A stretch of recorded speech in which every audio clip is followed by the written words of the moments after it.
अजमेर से इस वक्त की बड़ी खबर सामने आ रही है। आतंकी अब्दुल करीम टुंडा बरी कर दिए गए हैं। तो अजमेर से इस वक्त की बड़ी जानकारी, आतंकी अब्दुल करीम टुंडा को बरी कर दिया है। अजमेर से ये बड़ी खबर इस वक्त की, आतंकी टुंडा को बरी करने की जानकारी मिल रही है। इस वक्त की बड़ी जानकारी सामने आ रही है। यार अब यहाँ पे किया जा रहा है, लेकिन जो अब्दुल करीम उर्फ टुंडा थे उनको यहाँ से बरी कर दिया गया है। लेकिन अगर बात करें मामले में तो जो 3 आरोपी है फरार भगौड़े घोषित थे, इन तीनों को यहाँ पर पकड़ा गया और पकड़ने के बाद यहाँ पे लगातार 10-11 सालों से मामला चल रहा था। इरफान के पास जो 2004 के अंदर निर्णय आया था जिसके अंदर चालान पेश हुआ था, लेकिन इरफान वहां से फरार हो गया था पैरोल पर, तब से वो फरार था। उसके बाद जब उसको पकड़ा गया तो उसके बाद मामले के अंदर उस पर जो दोष थे वो पहले ही हो रखे थे, लेकिन अब न्यायालय ने उसको दोषी करार ठहरा दिया है। लेकिन सजा जो है वो अब कुछ देर के अंदर से बाहर आएगी। लेकिन जो वकीलों का पहले ही कहना था अब्दुल करीम टुंडा को लेकर के, और वही होता नजर आया कि कोर्ट ने उनको बरी कर दिया है। चाहे वो टाडा का अधिनियम हो 3 और 5 जो लगी थी उन पर धाराएं, चाहे वो रेल संपत्ति को दुष्प्रचार करने का या फिर जो नुकसान पहुंचाने के जो आरोप थे, बम अधिनियम के जो आरोप थे, चाहे वो बम की सामग्री मिलने वाले आरोप थे, उन सभी आरोपों से उनको मुक्त कर दिया है और तमाम धाराओं के अंदर उनको बरी करने का यहाँ पे जो बात सामने आई है वो वकील ने बताई है। हालांकि अभी मजिस्ट्रेट के सामने वापस एक बार फिर अंदर वकीलों को ले जाया गया है। आप देख सकते हैं जो अब्दुल करीम टुंडा और जो उनके वकील हैं वो अंदर खड़े हुए हैं, और वकील खड़े होने के साथ साथ अब अंदर जो हमीमुद्दीन और इरफान है उनको जो दोषी बताया गया है उनको दोषी करार ठहराया गया है। दोषी करार ठहराने के साथ ही अब अंदर इंतजार किया जा रहा है कि उनको क्या सजा दी जाएगी दोनों की। लेकिन जो अब्दुल करीम उर्फ टुंडा है उनको यहाँ से बरी कर दिया गया है। अब्दुल करीम टुंडा पूर्व में भी 28 मामलों में बरी हो चुके हैं। एक मामला जो था सोनीपत का, वो आईपीसी की धाराओं के अंदर उनको सजा हो रखी है, उसमें भी टाडा के तहत या आतंकवाद के तहत उनको सजा नहीं हुई। लेकिन इसके अंदर जो टाडा की धारा लगाई थी उनसे भी उनको बरी कर दिया गया। लेकिन जो इरफान है, इरफान और हमीमुद्दीन, उनको अभी दोषी करार ठहरा दिया गया है। अब जो है कुछ देर के अंदर फैसला न्यायालय का आएगा कि उनको क्या सजाएं दी जाएंगी, क्योंकि लगातार जो चीजें सामने आ रही थी उसको लेकर के सुबह से ही हम यहाँ पे खड़े हैं। जब लगातार जो वकील थे टुंडा के वो बार बार दलीलें दे रहे थे कि हमने कोर्ट के अंदर कई चीजें रखी है, लेकिन कोर्ट क्या समझता है, उनको सही ठहराता है, गलत। और अंत में जब निर्णय आया तो निर्णय में अब्दुल करीम टुंडा को कोई उसके खिलाफ ठोस सबूत नहीं मिले। जो गवाह थे वो भी ऐसे गवाह नहीं थे। जो चार्जशीट जारी करनी थी, तो सप्लीमेंट्री चार्जशीट वो भी जारी नहीं हुई, पेश नहीं की गई थी। वही कारण रहा कि कहीं ना कहीं कोर्ट जो है वो अपने बैकफुट पाया और उन्होंने उनको बरी किया। लेकिन इरफान और हमीमुद्दीन जो है वो जो है दोषी करार दिए गए हैं, और कुछ देर के अंदर उनके खिलाफ जो सजा होनी है वो सजा का भी यहाँ पे ऐलान कोर्ट कर सकता है या फिर अगली तारीख दे सकता है, जिसके अंदर फैसला सुरक्षित रखने के साथ सजा का ऐलान करे। लेकिन अभी जो वकील हैं, तमाम वकील अंदर ही मौजूद हैं, टाडा कोर्ट के अंदर हैं, और जो परिजन हैं अब्दुल करीम टुंडा, इरफान और हमीद, उनके वो भी यहाँ पे बाहर की तरफ आपको नजर आ जाएंगे, वो भी यहाँ पे मौजूद है। लेकिन बड़ी खबर यही है कि अब्दुल करीम उर्फ टुंडा को अजमेर के अंदर चल रहे 1993 सिलसिलेवार बम धमाकों के अंदर बरी कर दिया गया है। हमारे साथ में आप देख सकते हैं जो वकील है वो धीरे धीरे बाहर आना शुरू हो चुके हैं, लेकिन जो टुंडा के वकील हैं वो अभी भी अंदर हैं, और तमाम वकील जो हैं वो अपनी अपनी चीजें यहाँ पर रख रहे थे, दलीलें रख रही थी। उनने फैसला जो था वो न्यायालय ने सुरक्षित कर लिया था, लेकिन अब वो फैसला सामने आया जिसके अंदर 3 में से 1 को बरी किया गया, लेकिन बाकी 2 को दोषी करार दिया है। अब सजा कितनी है, क्या सजा है, कब तक रहेगी, कैसे क्या होगा, वो अब यहाँ पे बताया जाएगा। लेकिन जब मजिस्ट्रेट के बाहर आदेश हो जाएंगे तब वकील बाहर आएंगे तब वो बताया जाएगा। अभी अब्दुल करीम टुंडा के जो वकील यहाँ पर आए थे उन्होंने साफ साफ कहा था कि तमाम धाराओं से उनको बरी किया गया है, चाहे वो टाडा की धाराएं हो, चाहे वो आईपीसी की धारा हो 302, 307, चाहे वो रेल अधिनियम दुष्प्रचार करने की धाराएं हो, चाहे वो बम अधिनियम रद्दीकरण की धाराएं हो, तमाम धाराओं से उनको मुक्त किया गया है। लेकिन पूरे मामले को मैं आपको एक बार फिर से बता दूं, 1993 के अंदर जब राम मंदिर के जहाँ पे अयोध्या है वहां पे राम मंदिर पे जो विवादित ढांचा था उसको ध्वस्त किया गया था, उसकी वर्षी जो थी उस पर सिलसिलेवार 6 जगहों पे बम धमाके हुए थे, ट्रेनों के अंदर सीरियल बम ब्लास्ट हुए थे, उसके अंदर करीबन 16 नाम चयनित किए गए थे, 16 नाम सामने आए थे। उन 16 नामों में से 12 को गिरफ्तार 2004 तक कर लिया गया था और उन 12 के खिलाफ चालान भी पेश कर दिया गया था। चालान पेश करने के साथ साथ जो एक इरफान जो अभी जिसको दोषी करार दिया गया है वो वहां से फरार हो गया था और उसके फरार होने के चलते हुआ यह था कि जो 11 दोषी थे उनको दोषी करार करते हुए सजाएं दे दी, जिसके अंदर डॉक्टर बॉम्ब जलीफ अंसारी भी शामिल था जो अजमेर केंद्रीय कारागृह के अंदर है। डॉक्टर बॉम्ब जो था उसने बॉम्ब को लेकर के काफी मास्टरमाइंड रहता था। आजीवन कारावास की सजा उनको हो चुकी है। लेकिन 2013 के अंदर नेपाल बॉर्डर से जो टुंडा है इसको गिरफ्तार किया गया और इनको भगौड़ा घोषित किया गया था। तीनों को भगौड़ा घोषित होने के बाद लगातार मामले के अंदर पैरवी चल रही थी। 1.5 साल पहले ही जो कह सकते हैं कि टुंडा और इन तीनों पर जो आरोप है, चार्ज डिसाइड किए गए थे, उन चार्ज पर बहस की गई। बहस करने के साथ साथ किस तरीके के दलीलें दी गई, जो गवाह थे करीब 70 गवाह, 420 से अधिक दस्तावेज इनके पेश किए गए, जिनके आधार पर आज ये निर्णय हुआ कि अब्दुल करीम टुंडा को तो तमाम दोषों से मुक्त किया गया, लेकिन हमीमुद्दीन और इरफान को दोषी करार दे दिया गया है। सजा का ऐलान कुछ देर में होगा, लेकिन उनको बरी कर दिया टुंडा को और इरफान और हमीमुद्दीन को यहाँ पे दोषी करार कर दिया गया है। अब इंतजार किया जा रहा है कि मजिस्ट्रेट जब बाहर आएंगे या जो वकील बाहर आएंगे वो बताएंगे कि कितनी सजा है, सजा पे कितना सजा जो उनको सुनाई गई है, कि आजीवन है या उससे बड़ी कोई सजा है। क्योंकि अब्दुल करीम टुंडा सोनीपत के एक मामले के अंदर आईपीसी की धाराओं के अंदर आजीवन कारावास की सजा काट रहे हैं।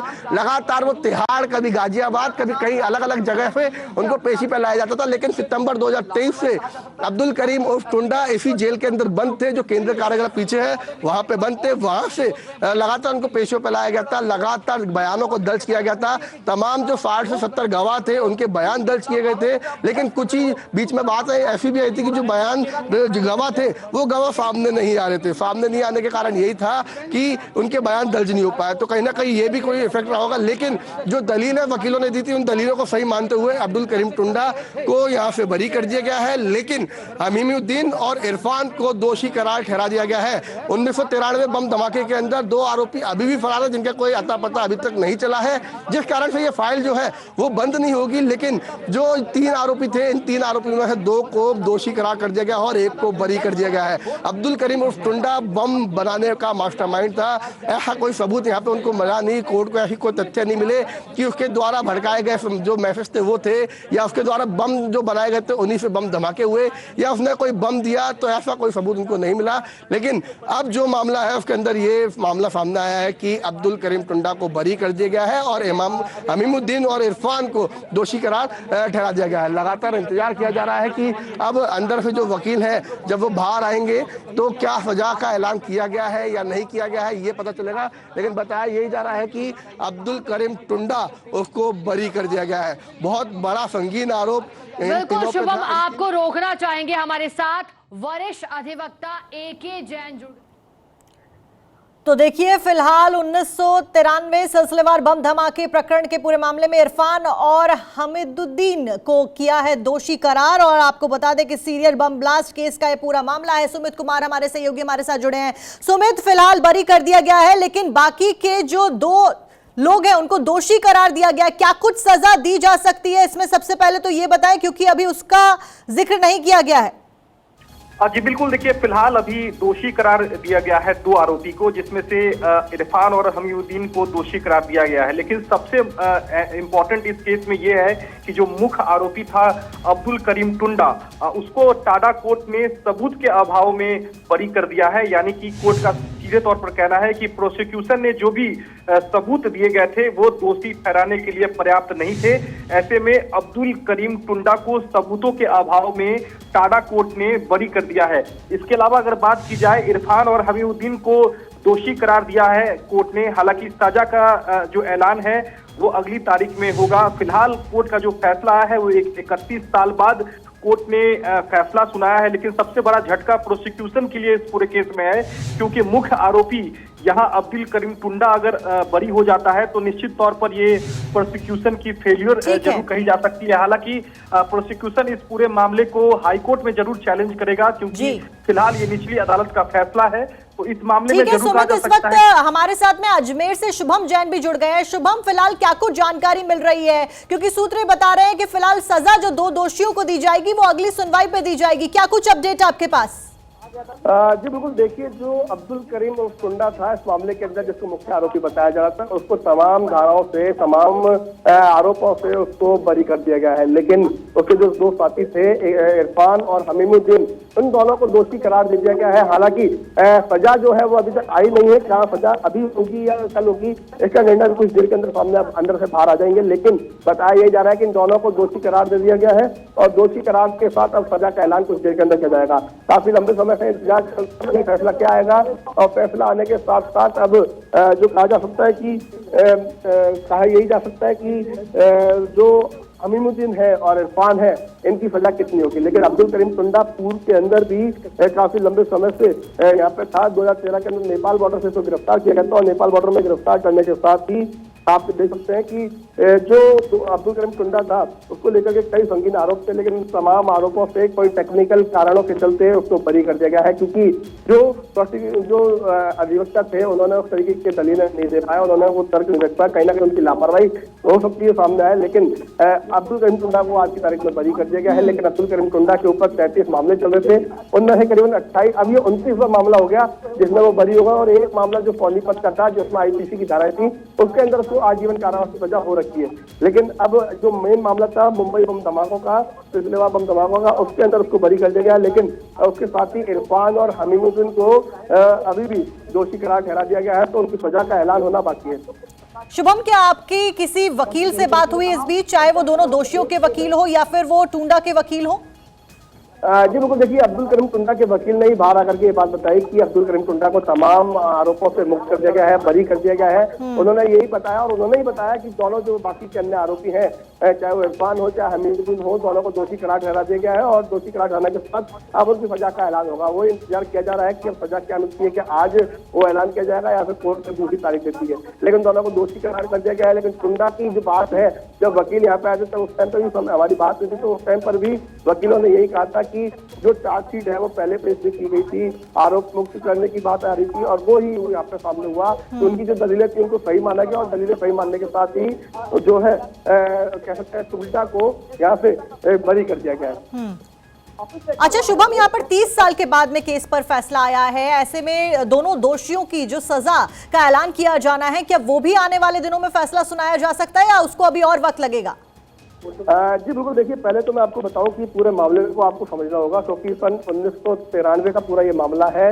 राम मंदिर की जो जमीन थी वहाँ पे जो विवादित ढांचा था जिसको गिराया गया था, उसके 1 साल पूरा होने पर ये बम धमाके 5 से 6 जगहों पर किए गए थे, जिसके अंदर करीबन 2004 के अंदर एक न्यायालय का फैसला आया था। 12 आरोपी माने गए थे, 16 नाम थे जिनमें से 12 के खिलाफ चालान पेश हुआ था। 12 में से एक आरोपी चालान पेश होने के बाद जो इरफान, जिसको आज दोषी करार दिया गया है, वो फरार हो गया था पैरोल पर से। तो 11 को आजीवन कारावास की सजा पूर्व 2004 के अंदर सुनाई जा चुकी है और आज एक बार फिर जो 3 आरोपी बच्चे थे वो 3 आरोपी भगौड़े घोषित किए गए थे, जिनमें अब्दुल करीम टुंडा, इरफान और हमीमुद्दीन था। इन तीनों को भगौड़ा घोषित किया गया था, जिसमें से अब टुंडा को बरी कर दिया गया। ये निर्णय आया कोर्ट का और 2 को दोषी करार दे दिया है। अब वकील जो है वो यहाँ पे आप देख सकते हैं, जो वकील है वो यहाँ पे आ चुके हैं, उनसे भी बात करेंगे। ठीक है शुभम, इस बीच पूर्व ACP वेद भूषण जी हमारे साथ में जुड़े हैं दिल्ली से। वेद भूषण जी, फिलहाल ये बड़ा फैसला सामने आया है, बरी कर दिया गया है टुंडा को, क्या कुछ आपका कहना है और अगली सुनवाई कब तक होगी जब दोनों दोषी जिनको करार किया गया है उनको सजा सुनाई जाएगी? देखिए, अब्दुल करीम टुंडा जो है बहुत एक सीरियस ऑफेंसेस के अंदर जुड़ा हुआ था और बरी होने का मतलब ये नहीं कि उसके खिलाफ कोई एलिगेशन सब्सटेंट नहीं हुए, जो टेक्निकल ग्राउंड पर या उसके खिलाफ डायरेक्ट कोई एविडेंस नहीं था, इस वजह से या कोर्ट में गवाह उसके खिलाफ जो प्रोसिक्यूशन ब्रांच है सबूत साबित नहीं कर पाए, इसलिए बरी हुआ। पर यह कह देना कि वो निर्दोष था, उसको पुलिस ने गलत अरेस्ट कर लिया था। उसके अलावा जो दूसरे जो अभियुक्त हैं इस सारे मैटर के अंदर, अभी उनको क्वांटम ऑफ पनिशमेंट, सजा कितनी निर्धारित की जाए, अभी उनको केवल दोषित किया गया है। उसके लिए नेक्स्ट डेट पर अदालत डिसाइड करेगी कि उनका जो जुर्म था उसकी कितनी क्वांटिटी थी, कितनी उनको सजा दी जाए, क्या मैक्सिमम सजा दी जाए, मिनिमम साइज में दी जाए, या उनकी उम्र और तमाम चीजों को निगाह रखते हुए उसका जो कम किया जाए। ये तमाम अदालती प्रक्रिया है, ये जो ट्रायल कोर्ट है वो तमाम तथ्यों को देखने के बाद में, सभी पक्षों को सुनने के बाद में किसी निर्णय पर पहुंचेगी कि क्वांटम ऑफ पनिशमेंट कितना हो। तो हमें अभी इंतजार करना पड़ेगा, नेक्स्ट डेट पर जब फैसला आएगा तब हम इस बारे में चर्चा कर सकते हैं कि पनिशमेंट कम हुई, ज्यादा हुई, या और दूसरी कोर्ट में हम लोग जा सकते हैं, सुपीरियर कोर्ट में, हाई कोर्ट में, सुप्रीम कोर्ट में हम लोग अपील कर सकते हैं कि अब्दुल करीम टुंडा को गलत बरी किया है, इसके खिलाफ हमारे पास सफिशिएंट एविडेंस है। अभी पुलिस के पास, प्रोसिक्यूशन के पास में अभी एक मौका है, वो दूसरी सुपीरियर कोर्ट में इसके खिलाफ अपील भी फाइल कर सकते हैं। ठीक है वेदभूषण जी, हालांकि यहाँ पर टुंडा को बरी कर दिया गया है, मगर लीगल प्रोसेस क्योंकि आप समझा रहे हैं, तो मैं चाहूंगी कि कितना वक्त इस लीगल प्रोसेस को आगे बढ़ने में लगेगा और आगे क्या कुछ कार्रवाई की जाएगी, किस तरीके से की जाएगी? देखिए, प्रोसिक्यूशन ब्रांच को पूरा अधिकार है कि जो ट्रायल कोर्ट ने इनको बरी किया है उसकी अपील वो ऊपर की कोर्ट में जा सकते हैं। सेशन कोर्ट की अपील हाई कोर्ट में जाएगी, हाई कोर्ट की अपील सुप्रीम कोर्ट में जाएगी। तो अभी वो नीचे की अदालत से बरी हो गया है, पर अभी तमाम कानूनी प्रक्रियाओं से अब्दुल करीम टुंडा और जो उसके दोनों अभियुक्त साथी है जिनके पर क्वांटम ऑफ पनिशमेंट है, तो उनको भी अपॉर्चुनिटी है, वो भी दूसरी कोर्ट में, ऊपर की कोर्ट में जाकर अपील कर सकते हैं कि हमारे को गलत सजा की गई है, क्वांटम ऑफ पनिशमेंट कम की जाए। तो ये तमाम अदालती प्रक्रियाएं आने वाले समय में जैसे जैसे अदालती प्रक्रिया होगी, बहुत एक अहम प्रक्रिया, लंबी प्रक्रिया है, तो हमें अदालतों पर विश्वास करना होगा, अदालतों के जो आदेश हैं उनका इंतजार करना होगा। ठीक है वेदभूषण जी, इस बीच विक्रम सिंह पूर्व डीजीपी भी हमारे साथ में जुड़ गए। स्वागत है विक्रम जी आपका। विक्रम जी, फिलहाल ये बड़ा फैसला सुनाया गया है, बड़ी कार्रवाई यहाँ पर की गई है, आगे क्या कुछ होता हुआ नजर आ रहा है? क्योंकि 2 दोषियों को सजा सुनाई जानी अभी बाकी है और लीगली अगर इसको समझा जाए तो क्या कुछ प्रोसेस आगे होता हुआ नजर आ रहा है? देखिए, ये अत्यंत शर्मनाक, आपत्तिजनक है। अब्दुल करीम टुंडा से बड़ा इंसानियत, मानवता का दुश्मन सोचना मुश्किल है। इसकी गतिविधियां और इसके जितने बॉम्ब ब्लास्ट, और ये मास्टर ट्रेनर है बमबाजों का, और इसका बरी होना ये दिखाता है कि इनकी शक्ति, सामर्थ्य और धनबल और बाहुबल कितना है। मैं अपील करना चाहूंगा कि इसमें अपील करें और जहां कहीं चूक हुई हो पैरवी में, उसके मद्देनजर हायर अपील में जाएं और इनको जरा जेल की सलाख के पीछे ही रहना चाहिए और तब तक रहना चाहिए जब तक कि ये इनकी लीला समाप्त न हो जाए सलाख के पीछे। इनका छूटना इसके लिए, समाज के लिए औचित्यपूर्ण नहीं है। और जो त्रुटियां हुई हैं विवेचना में, तो गवाह पेश करने में, साक्ष्य प्रस्तुत करने में, जिन लोगों ने प्रमाद किया, यह जानबूझकर, मैं कह रहा हूं जानबूझिए, उनके खिलाफ दंडात्मक कार्रवाई भी होनी चाहिए। ये अत्यंत आपत्तिजनक है। अगर अब्दुल करीम टुंडा छूट सकते हैं, मान के चलिए कोई भी नहीं बच सकता, कोई सब छूट जाएंगे फिर। तो विक्रम जी, क्या आप कह रहे हैं कि एक बार फिर से जांच पड़ताल की जानी चाहिए और एक बार फिर से सबूतों को ढूंढना चाहिए? नहीं, सबूत जो है वो पर्याप्त है, लेकिन उनको और रीइंफोर्स करके अपील में जाना चाहिए और अपील में त्रुटि नहीं होनी चाहिए। फैसला दिया है अब्दुल करीम टुंडा को ऑनरेबल कोर्ट ने हर धारा, हर सेक्शन, हर एक्ट से बरी किया है। सीबीआई, प्रोसिक्यूशन अदालत में अब्दुल करीम टुंडा के खिलाफ Tada act, IPC, railway act, arms act, विस्फोटक अधिनियम, किसी मामले में कोई ठोस सबूत पेश नहीं कर सकी। शुरू से हमारा ये कहना था, मेरे मुवक्किल का ये कहना था कि अब्दुल करीम टुंडा निर्दोष है। अब्दुल करीम टुंडा की निर्दोषिता आज न्यायालय में एक बार फिर साबित हुई है। अब्दुल करीम टुंडा के खिलाफ जितने भी मामले दर्ज हुए हैं, किसी मामले में अब्दुल करीम टुंडा पर आतंकवाद के जो चार्ज थे, जो मामले थे, किसी मामले में अब्दुल करीम टुंडा दोषी सिद्ध नहीं हुए हैं और आज भी अब्दुल करीम टुंडा बरी हुए हैं। मैं कह रहा हूं, इरफान और हमीदुद्दीन को दोषी माना है।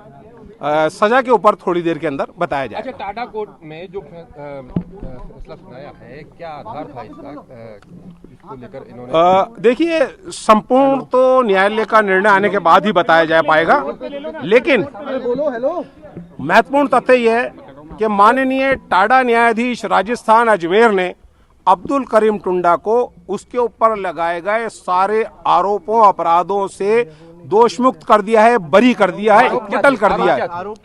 अब्दुल करीम, आईपीसी की धारा 302 थी, टाडा एक्ट की धाराएं थी, रेलवे एक्ट की धाराएं थी, पब्लिक प्रॉपर्टी डैमेज एक्ट की धाराएं थी, सार्वजनिक संपत्ति को नुकसान पहुंचाने का था, अवैध हथियारों का, विस्फोटों का और उनका सारे। और सबसे बड़ी बात यह कि सीबीआई ने इस टोटल मामले को लेकर के अब्दुल करीम टुंडा को बेस बनाया था और बेस ये बनाया था कि साहब अब्दुल करीम टुंडा ने सभी मुल्जिमान को बम बनाना सिखाया और अब्दुल करीम टुंडा के से प्रेरित होकर के इन लोगों ने विभिन्न ट्रेनों में बम रखे। अब्दुल करीम टुंडा को ऑनरेबल कोर्ट ने बरी कर दिया है। दौरान आर्गुमेंट सीबीआई के वकील साहब कई बार ये कहते थे इस पूरे मामले में अब्दुल करीम टुंडा मास्टरमाइंड और हीरो है, लेकिन मास्टरमाइंड और हीरो बताते थे। इंडियन फिल्मों में आपने देखा होगा कि हीरो स्टार्ट में स्ट्रगल करता है, वो सच्चा होता है और लास्ट में उसकी जीत होती है, और यहाँ भी यही हुआ। सोनीपत में उम्र की सजा है। वो आईपीसी में है। आतंकवाद से संबंधित मामले में अब्दुल करीम टुंडा को आज तक कोई सजा नहीं हुई है। वो निर्णय आने के बाद मैं बता पाऊंगा, लेकिन हमने देखिए 1993 के सीरियल ब्लास्ट का ये पूरा मामला, सिलसिलेवार बम ब्लास्ट के धमाकों के पूरे मामले में फैसला सुनाया गया है। अब्दुल करीम टुंडा जो कि मुख्य आतंकवादी के तौर पर देखा जा रहा था, उनको बरी कर दिया गया है। फिलहाल बाकी के 2 दोषियों के ऊपर सजा भी सुनाई जानी बाकी है। आप उनके वकील को सुन रहे थे।